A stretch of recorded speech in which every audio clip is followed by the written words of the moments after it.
Unrelated, but if you get time, would you mind making a video describing how your family maintains their creative hobbies without compromising your permaculture, anti-consumerism, minimalist values? Yeah, sorry it took me weeks to get back to this, Laramie, but I did bookmark it because I did want to make a reply. Thank you for this question.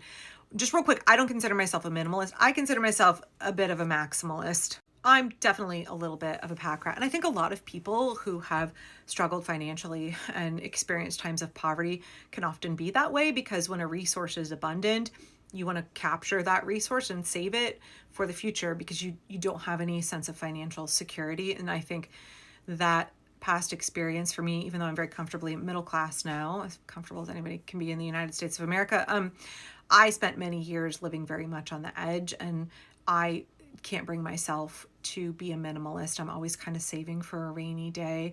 And if something I think will be useful in the future, then I'm going to keep it. Like I have a whole collection, a cabinet, like washed out jelly jars and condiment jars or glass that I save for things. I save a lot of things. And I guess that kind of leads me into your question. We are a family where everybody has a lot of hobbies and not all of them are that sustainable. So for people who might not know, there's 6 of us in our household. My kids are 14, 17, 20, 22, and my husband and myself, and we're all kind of crafty people. My main hobbies are knitting, and I also have 2 spinning wheels. I bought both of them used, so I spin a lot of my own yarn, and I don't actually typically buy fiber. Once in a blue moon, I will buy fiber, but most of the time, I can get it free because I know people who have sheep and alpaca. It does mean that I have to skirt and clean those fleeces myself, but that's part of the hobby for me and I enjoy it. I also get a lot of my yarn at the thrift store or like Craigslist, so I buy a lot of used yarn. I'm also in a group of folks where we do yarn swaps. So if I have things out of my stash, I will share them with people, and then they might have something in their stash that they're not using. And so yarn swapping is a big part of how I get fiber for knitting. I think a lot of my friends live in similar financial circumstances to me. And so we do a lot of bartering and swapping rather than buying things from each other.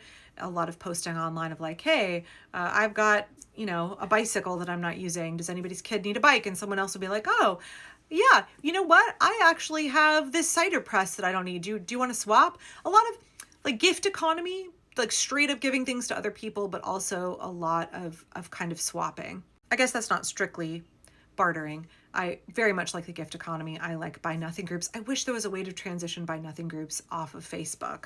Before Buy Nothing, I was a big participant in Free Cycle. That involves being willing to comb through a lot of emails. I do maybe once every 3 years actually buy yarn. It's pretty rare, and I will have a specific project in mind. Earlier this year, I bought enough yarn to knit my daughter a sweater. Actually, hang on a sec. Okay, I'm back. I bought some Cascade 220 yarn in a yarn store in Eugene, Oregon earlier this year, and I made my daughter the halibut cardigan. I changed the pattern a little bit to make it a little bit more complicated, and because Cascade 220 is a much thinner yarn than the pattern originally called for, I did a little math. I wanted it to be, I don't like knitting with very bulky yarn. I typically knit pretty thin yarn, so using worsted weight was a little heavier than what I wanted, but I wanted Cascade 220 because it felts really nicely as you wear it, and that makes it a good yarn for doing a steeked cardigan. So you can see here, you knit it all the way in the round, and then for a steek, you take a pair of scissors, you cut it, and then you add the button band. So here's my steeking on the inside. You can see all my floats. Don't look too hard. And then for buttons, I used buttons that were my great-grandmother's. So when my grandmother passed away, my mom took her button jar, but my mom didn't really sew. So when my mom passed away, I got this button jar that was just full of very, very, very old buttons. Most of them are bone and shell. So these 3 here are very old shell buttons. And then I didn't have 4 of them that matched. So this was just one off of one of my mom's outfits from the 1980s. So I try not to buy anything new, but occasionally I will buy yarn once every couple years. Same thing for fabric. I try to sew a lot of clothes, and I do a lot of quilting, but I have a fabric stash from the thrift store. For clothing, I sew a lot with tablecloths and sheets and curtains that I get from the thrift store, as well as fabric that I repurpose. If I'm going to buy new fabric, I exclusively buy mill ends or seconds. I have a couple of videos on my YouTube about the Pendleton Woolen Mill. I live in Oregon, so I can get Pendleton fabric at the mill end outlet that often has holes or imperfections like slubs in it for quite cheap at the outlet. Well, it's not that cheap. Sometimes it's still like 20 bucks a yard, but compare that to what it would have been, $40, $60 a yard otherwise. And the same thing, if I order linen online, it's going to be seconds, or it's going to be the end of a bolt. So I'm going to use something that would otherwise be a waste resource, or I'm going to reuse something and give it a second life. Now, that doesn't exactly work for all of my kids' hobbies. So one of my children is a big painter, and I do have to buy her new canvases and new paint. I try to get her paintbrushes used, and we have actually gone to, there's an art thrift store in downtown Portland called Scrap, and we've gotten a number of canvases there, and she's painted over canvases.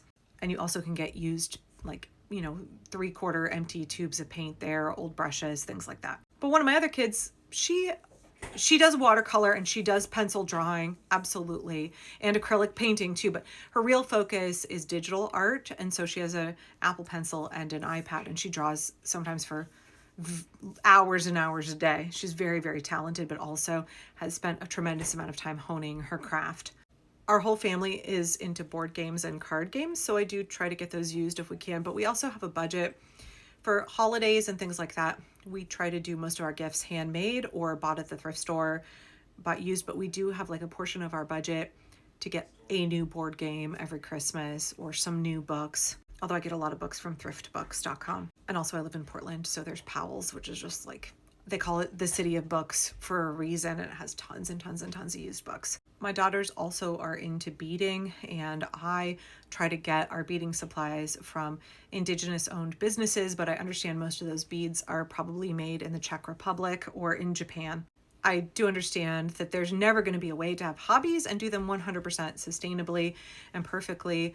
We're doing the best that we can within a system where, like, maybe not everything is within our budget, and where we try to focus on harm reduction instead of perfection. I'm always advocating that we should never let perfect be the enemy of good. And I want to give my children outlets for their creative passions and their interests, and let them express themselves however they need to. So I've never said no to my kids' creative hobbies. I've just tried to find ways to source those things secondhand when I can, to figure out how to either barter or swap for those things, to figure out how to repurpose materials. When my kids were really little, bless teacher Linda, their preschool teacher, for having a big emphasis on crafting for preschoolers as being very open-ended, where you just put a bunch of art supplies out and let them make whatever they want. There's no coloring between the lines, or you have to cut this out and glue it on a popsicle stick and glue cotton balls on it, whatever.